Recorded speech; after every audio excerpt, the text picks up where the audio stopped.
Hello friends, good morning. Homemade recipe by Lipika চ্যানেলে আপনাদের সকলকে স্বাগত। আমি আজকে আপনাদের জন্য নিয়ে চলে এসেছি পটলের দরমা রেসিপি। আমি এখানে বড় বড় সাইজের পটল বেছে বেছে নিয়েছি, আর এখানে আমি নিয়েছি হলো বড় বড় চিংড়ি মাছ। আমি আজকে চিংড়ি মাছের পুর দিয়ে পটলের দরমা আপনাদেরকে রান্না করে দেখাবো। তাহলে চলুন আগে পটলগুলো ছাড়িয়ে নেওয়া যাক। এবার আমি পটলগুলোকে ছাড়িয়ে নেব। পটলগুলোকে আমি প্রথমে ঘষে ঘষে ছালগুলোকে উঠিয়ে নেব।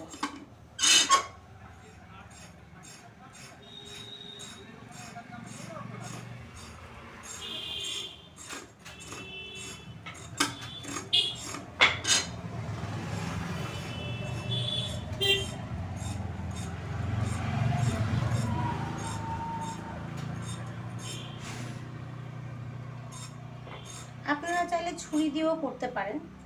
আমি আমার সুবিধার্থে আমি বটি ইউজ করছি। এই মুখটা আমি ভালো করে উপরে ছালটাকে ছাড়িয়ে নিয়েছি, আর এই মুখটাকে একটু বড় করে কাটতে হবে যাতে আমি এই দানাগুলোকে বের করে নিতে পারি। আমি এখানে একটা চামচ নিয়ে নিয়েছি।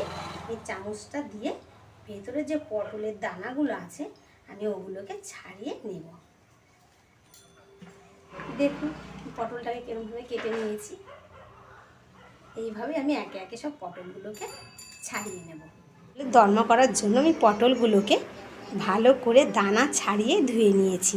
আর এখানে নিয়েছি হলো চিংড়ি মাছ। আমি চিংড়ি মাছগুলোকে কুচি কুচি করে কেটে নিয়েছি। আর চিংড়ি মাছগুলো যেহেতু যথেষ্ট বড় ছিল, তাই মাথাগুলোকে আমি ফেলে দিইনি, মাথাগুলোকে আমি রেখে দিয়েছি। আর এখানে আমি পটলের দানাগুলোকেও রেখে দিয়েছি। আমি এখানে কিছুটা পটলের দানা পুরের জন্য ব্যবহার করব।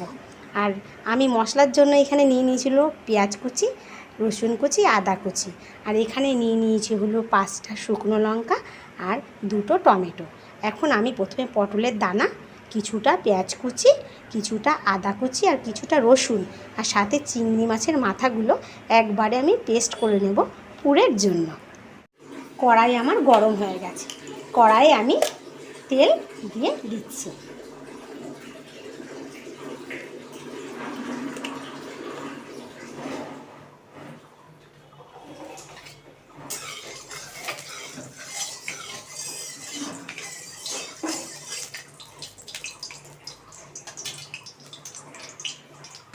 আমি তেলের মধ্যে পুরের পেস্টটা দিয়ে দিচ্ছি।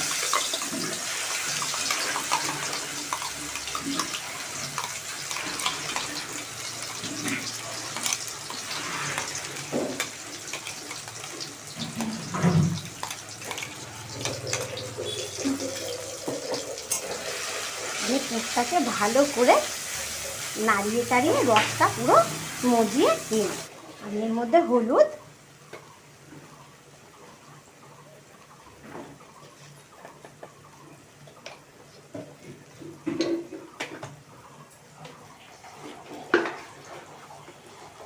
লবণ দিয়ে দিলাম।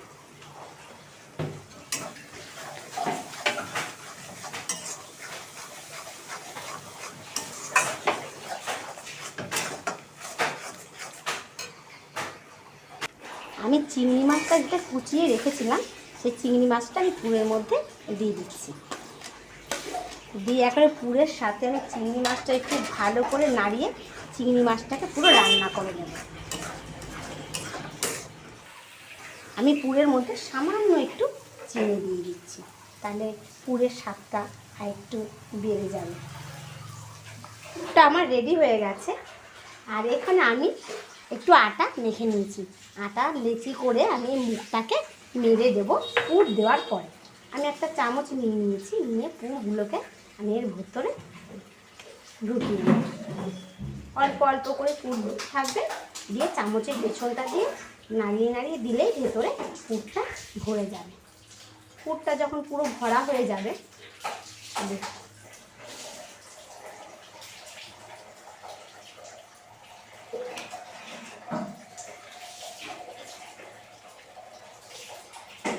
পুরো পটলের ভেতরে আমার পুরটা দেওয়া হয়ে গেছে। পুরো ঠেসে ঠেসে পুরো ভরে দিয়েছি, ভরা হয়ে গেছে। এবার আমি এখান থেকে একটু আটা নিয়ে নিচ্ছি। আটার লেচি করে আমি এটাকে এরকম লুচির মতো করে নিলাম। এবার আমি এটাকে এই পটলের মুখটাকে আটাটা দিয়ে এইভাবে মেরে নিচ্ছি, যাতে আমি যখন রান্না করব যাতে মশলাগুলো বাইরে বেরিয়ে না যায়। ঠিক এইভাবে একে একে আমি পটলের মধ্যে সব পুরগুলো ভরে নেব। দেখুন সুন্দর ভরা হয়ে গেছে, আর মুখটা আমি সুন্দর করে মেরে নিয়েছি। কড়াই আমার গরম হয়ে গেছে, কড়াই আমি তেল দিয়ে দিলাম। এবার আমি পটলগুলোকে একে একে ভেজে নেব।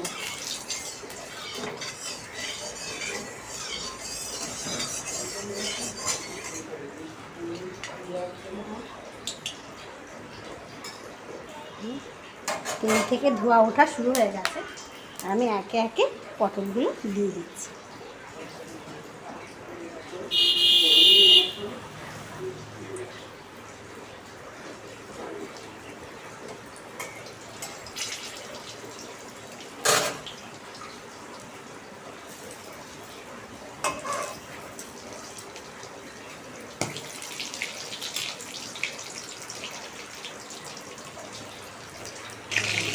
পটলগুলো আমার ভাজা হয়ে গেছে, পটলগুলো নামিয়ে নিচ্ছি।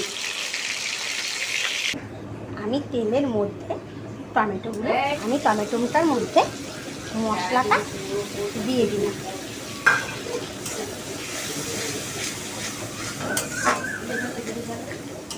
আমি মশলার মধ্যে লবণ, হলুদ দিয়ে দিলাম। এবার মশলাটাকে ভালো করে কষিয়ে মশলার মধ্যে সামান্য একটু চিনি দিয়ে দিচ্ছি।